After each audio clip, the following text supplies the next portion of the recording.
Hey everybody, Rich Lovell with the Vacaville Baseball Barn, Master Instructor with the Epstein Hitting System and Online Hitting Academy. If you haven't done so already, hit the subscribe button. Don't forget to hit the notifications button in order to receive future videos.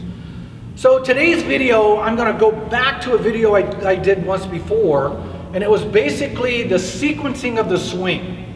And I'm going to respond to TSJ Wahoo. And his question was, in the video, what he noticed is, as I take my stride from my start position until I land in the launch position here, there's a dramatic difference of my eye line. Does that affect the tracking of the ball? And does that affect also basically my swing path?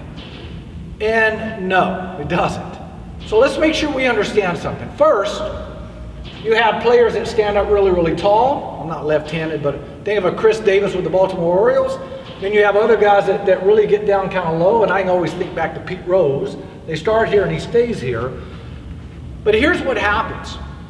As I get ready to swing, even if I stand up taller, I'm already low into my swing. And I think of a current player, Jose Bautista.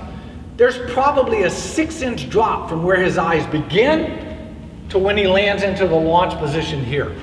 Between that time, from the time that he begins his stride and he gets into his front foot, the brain's making the calculations of, am I going to swing?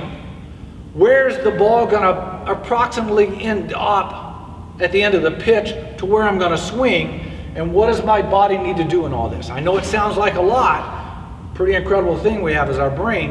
And all that happens in about 0.2 seconds. All right, then it takes us about 0.2 seconds to deliver the swing. It takes about 0.4 seconds for the ball to get to us.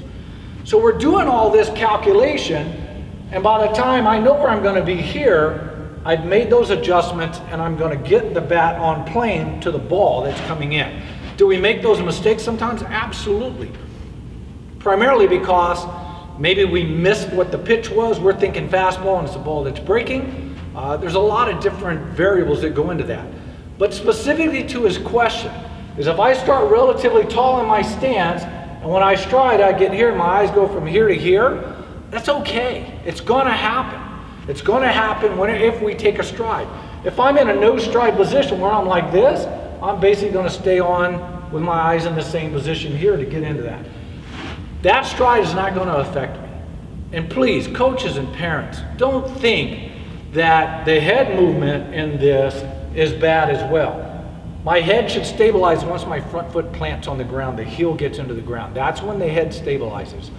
So again, to specifically address TSJ Wahoo's question, it is not a big deal. That is very common. Watch any major league or any elite hitter, baseball or softball, as they take their stride, they get into their legs, yeah, their head and eyes are going to drop. But once their front foot plants on the ground, and they've initiated that swing here, everything stays the same. The brain's already made the calculations of where we're predicting the ball is going to be, where we need to have our hands in relation to the way our shoulders are going to tilt, and where the bat is going to follow through behind our hands. That's all done during this time period right here. So if you have any questions or any further comments, please leave them below. TSJ Wahoo, thanks very much for that question. I really appreciate it. Don't forget, hit the notifications button after you subscribe. If you have any questions or comments, leave them below.